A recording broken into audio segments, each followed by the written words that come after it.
Hello and thanks again for joining us. In today's video we're going to be talking about how to move while spinning your meteor within the cloud plane. So as we recall, the cloud plane is when we spin the meteor directly overhead this way. And we can do that using an anchor spin or a lead spin, like so. Now when we're spinning in the cloud plane and we want to move, we can use this series of movements that I'm going to show you now to either help you gain ground, to change directions and also gain ground, and also to help show you how to stop the meteor so that you can do another directional change with the meteor itself, to change the plane in which you're spinning your meteor. And we'll get more into this a little bit later on. But for now, let me demonstrate the move to you.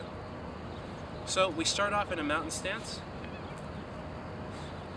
and I'm going to be turning and moving that way, and then I'll come back this way to finish off. So we start here, and I'll use punches to help illustrate to you how the body moves in relation to one another. So you notice, right foot forward, left hand forward.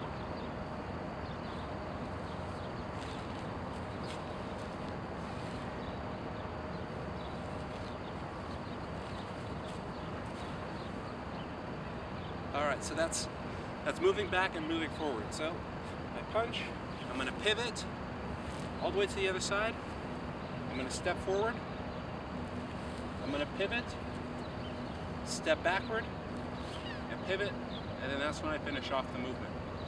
Going back in the opposite direction.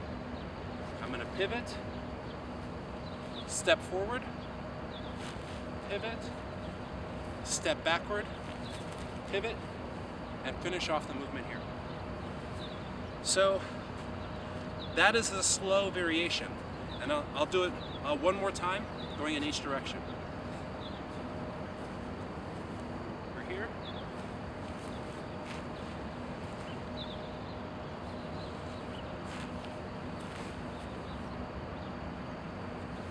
So that's how we do this movement slowly.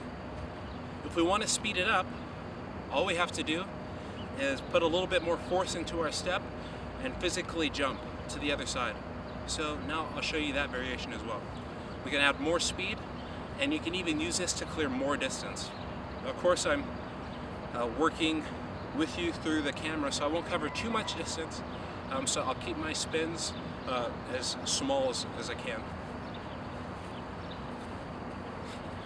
We start here.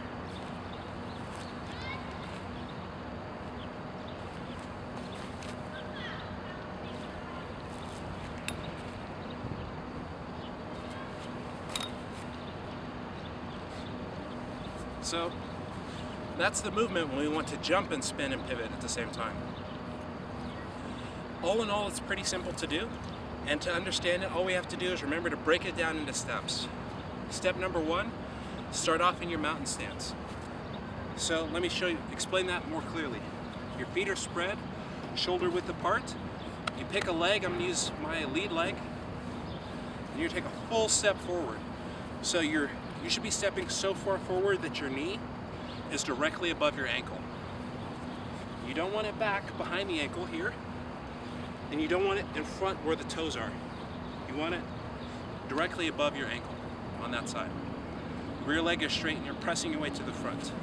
It's really, really important that you don't have your feet directly in line. And I'll show you. If your feet are in line like this, it's going to throw you off balance completely, especially when you do your spin. You might find that if this movement is new to you and you try that if you're toppling over when you do your spin, that is the reason why. Your feet have to be spread apart, shoulder width, when you land. So now let's break down the movements once again. Starting off in your mountain stance, I'm going to turn counterclockwise towards my anchor hand. So I'm going to turn, just pivoting on my heels so far. After I turn to the opposite side, I'm going to take my lead leg, and I'm going to take a full step forward. And I'm not going to drive my weight forward on that, because I'm going to use this to pivot.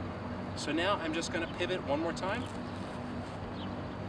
facing the original direction. Then I'm going to take my anchor leg, and I'm going to take a step backward. From here, all I have to do is pivot once again. Now, key point here, when you take this step backward, it has to be to the outside of the opposite leg. So I'm not just going to step straight backwards here, because when I turn, my feet are going to be on the wrong side of each other. I have to step backwards this way, physically behind myself, so that when I turn, my stance is proper and it's nice and stable. If I don't do that, if I just step back this way and then I pivot this way, it puts my feet in line with each other. So once again, when you're here and you take that second step backward, instead of going straight back, take your step backward and go this way behind you. And this will help you turn, and it'll give you a very powerful, stable stance after you finish your rotation.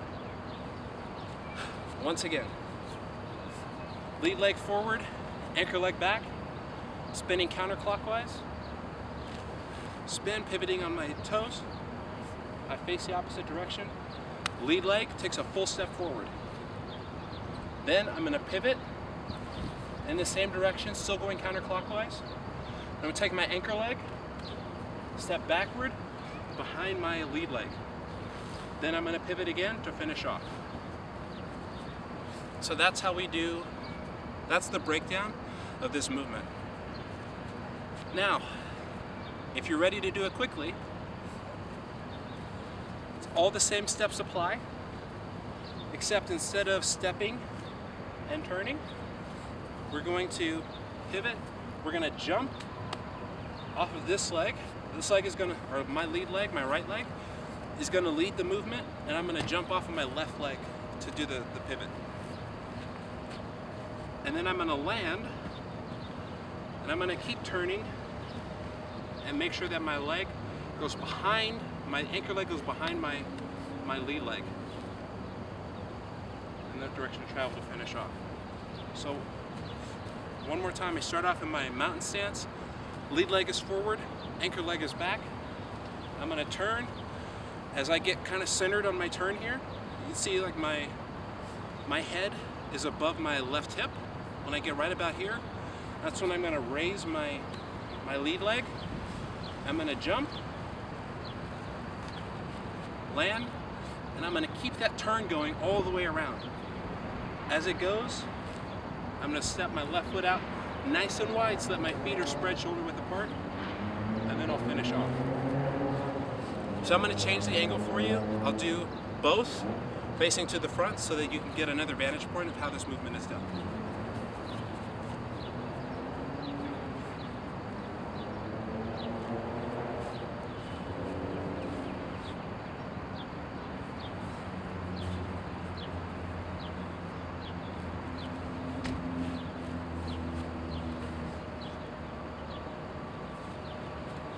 Go in the opposite direction.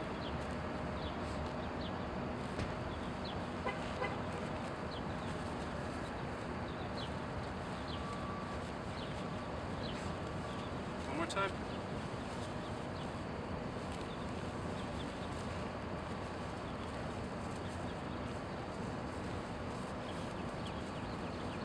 And now I'll show you the variation jumping.